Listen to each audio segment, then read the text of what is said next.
What? What's that? Say cheese for the camera. Oh. I just want to watch you do a heat treat. That's all. This is the least exciting part of making an ice. Yeah. So for the people that don't know, just so my family knows, what exactly are you looking? So what exactly is your method for heat treating, and what do you look for, and how do you know when the blade is ready? Right now, I'm not hardening just yet. Right now, I'm cycling it? Yeah, I'm doing some thermocycling. Yeah, basically removing the stress from the steel before you heat treat it.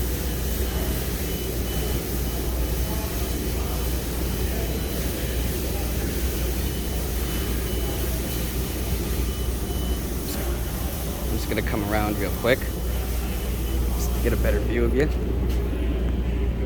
And I'm gonna do this probably once more. Okay. Before I actually harden. Yeah. So by the way, I know exactly who you are. Okay. Did you see my show? I saw it. I forced in fire. Yeah. I forget. Did you get the championship? No. Oh. No, second round got the better of me. What episode were you on? It was season 8, episode 2. It aired around Thanksgiving of last year. The final weapon was a Vajramushti. I know. I don't know how they say it. Did at least Doug get to say that your blade will cut?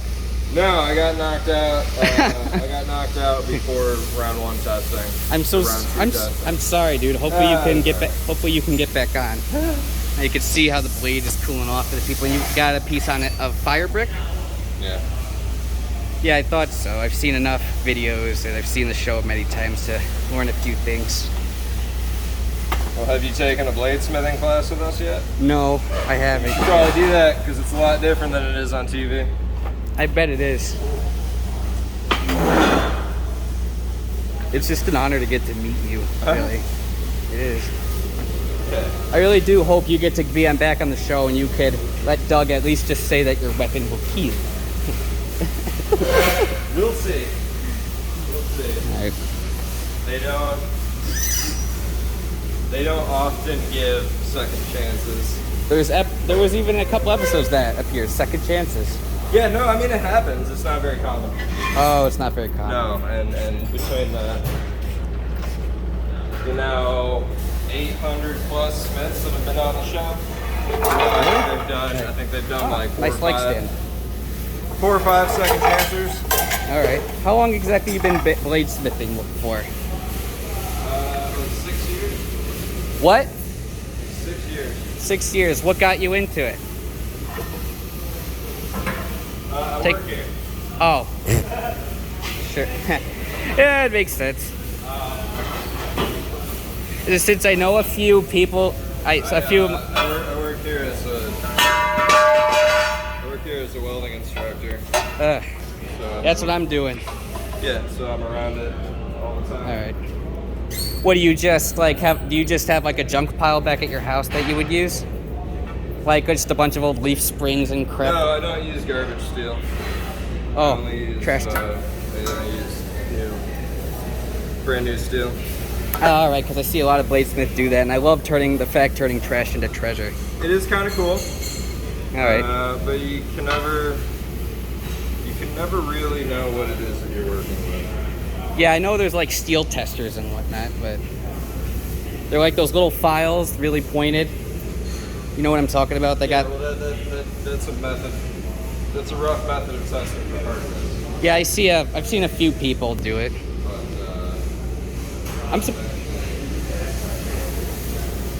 All right. there's a whole friggin' audience happening. Yeah.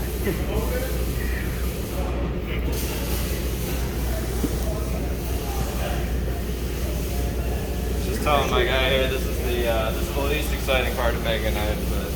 The second I saw him, I knew who he was. He's been on Forced in Fire. I know I'm supposed to be doing welding, but I can't help myself. Just being a mega fan of that show for a long, long time. Ever since the first episode came out, I've just been hooked on it. Huh? You know Doug's from Rochester? No, I didn't. I know he was an Air Force vet, and he has his own like company.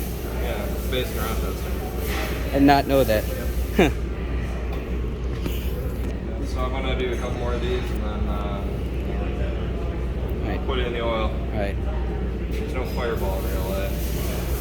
Oh, well, I remember recently I saw the one episode where I forget what the weapon he was making. I think it was the Zap-a-Zap, and the whole barrel just, like, exploded. Well, not exploded, but it just shot up in fire because I think he did the quench a little too slow.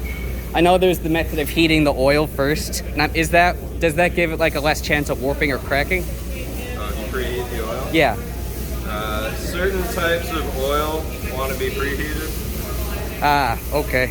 Interesting. Certain types do not. I did not know that. Conveniently, the one that they use on the show is one of the ones that likes to be preheated. Yeah, I haven't seen a single smith do that on the show. Well, they don't need to because they park it next to their dumbass forges, and everything gets hot by itself. That one is the one I'm going to be using, which does not want to preheat. I've heard somebody on a podcast saying you should always preheat your oil. Always. Not 50. Always. And I was like, guys. It doesn't perform well if it gets up above like 100 degrees. No, it'll light on fire. Yeah. It's oil after all. It's not like water. Whatever. I know, I was reading something on Parks 50, and one of the reasons that there was potential for some of the issues we were having during class is that the Parks 50 was getting too hot, so it wasn't cooling the way we wanted to on the later knives. I don't know. I feel like you should be able to quench 8 knives into 5 gallons of oil without any problem. Well, I was thinking more like when we do Parkinson's knife class, when we have like the 12 students. Yes, but they're so thin. I don't know. They are thin, but sometimes we're quenching a couple of them like twice because It's true. not. They think it's not hard enough. They think it's not hard enough.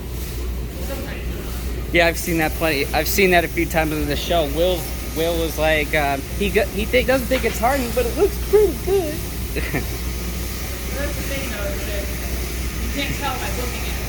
Exactly. And you don't just become a bladesmith overnight, basically. But what are the key things to know for you looking for something? Nope. What are the, like, is it all about, like, the color of the steel when you're going to heat treat it to know when it's time to dunk it in the oil? Like, what are you looking for exactly? Like, do you want it to be bright? Do you want it to be sort of in the middle? There's a very distinct shadow that appears in the steel as it heats up. And once that shadow goes away, you're good. Ah, interesting, because I remember If you go hotter than that, you have a chance of melting the steel. well, no, you have a much greater chance of warpage, you have a much greater chance of cracking. Ah. All right. Yeah, these are... Will, why didn't you teach us this kind of crap on the show? Actually, hey, do you actually know what happened to him? He's not not there anymore. Well, Yeah, he's not. Kid. Oh, congratulations to him. I'm just only imagining like he's trying to teach his kid already how to wield a knife. But, His wife just... Will doesn't know how to make knives. Oh, he doesn't? Will Willis? Yeah. No, he's forged like twice. I know, but it's one heck of a... He knows about it just from being around. Yeah. Same thing with Grady, who's the current host. He's forged like once ever. No, they're just a pretty face that has a loud voice. Yeah.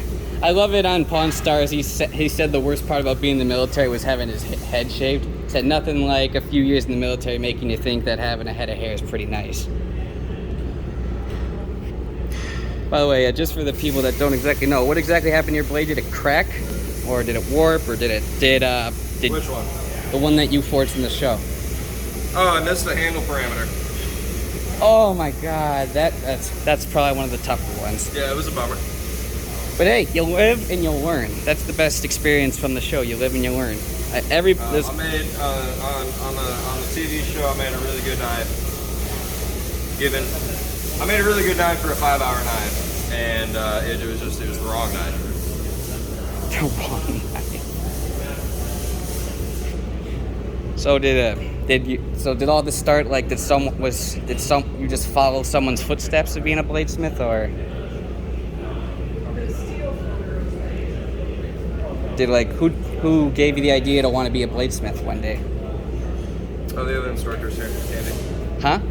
So the other instructor's Ah, here. that makes sense. So there's a handful of us that are bladesmiths. I thought you said a handle. I mean, I always was. I think metallurgy is just about the coolest thing. Yeah.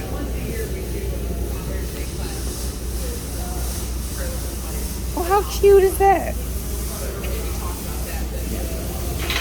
So how many more times are you going to be putting it in the furnace before you heat treat it? I'm right now. I'm heating it for All right. lunch. I don't know why, if it's just me, but the sound the forge makes, it just is calming. Is it me or is Well, it it's just nice me? when it's turned down this low, for sure. There's a lot of times I look at like these big propane tanks, I just look like that'd make a great forge. If you ever seen that guy make and create, or not make and create. When I quench this, would you pull the forge back? This? Candy. Oh, When I quench this, will you pull the forge back away from the vise? Was that? When I quench this, will you pull this away from the vise. yeah. I thought you were talking to me. I'm like, are you out of your mind? I won't have a hand by the end of that. Yeah, the forge is nice when it's running at 3 psi. When it's running at 30, it's a little low. It is actually nice. Imagine that on a nice That's winter, nice. a really cold winter day. Oh, it's got to be great. I just want to ask, Kate, your name is, by the way? Candy. Oh, Candy. First of all, say hi to the camera. Second of all, are you like the oldest, like you've been here the longest as a bladesmith? Or was that Zach? Candy's the blacksmithing director here. Oh, congrats. I told her earlier, why don't you go on Forge and Fire? And you're like, I'm not interested. Although, I certainly think you do very well. Like, you know your stuff. You talk, like, you don't even make it seem hard to understand. Probably even a kid could understand. Your phone's Like, not going to show this. Do you see the shadow in the blade right there? let me see, one more time. Your phone won't be able to pick it up. You'll be able to see it. You see that shadow? Oh, I actually do see just a little bit. Just a little bit. Yeah, it's almost gone. So what's that, like a cold shut? No, it's property of the steel. It's actually, you're actually observing a molecular change in the steel. Ah, okay. So what's this? It's gonna be like a camp knife? No, this is a chef's knife. A what? This is a chef's knife. Ah, chef's knife. Send that to Sam the cooking guy if you've seen his channel.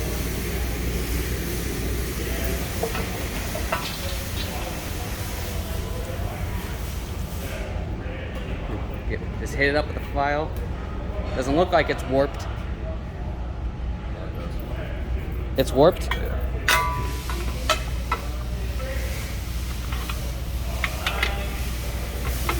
You ever thought of trying to go on the Beat the Judges version? Have I ever thought about it? Yeah. Maybe you can make a knife better than Jay Nelson's and he'll be there in shock seeing his blade break.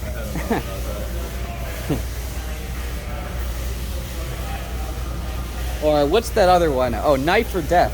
You thought about that one? Is that one still running? I don't think it's still on. Knife or Death? You don't think that one's still on? Well, I haven't seen it. You okay? No, I don't know yet. So when I see people do that, I usually think they're stressed. So, is this like the traditional way of fixing a warp? There's a number of different ways that you can quench. This is one of them. All right. So, how many different ways do you know of? All right, I gotta go. But thanks for joining us. That was awesome.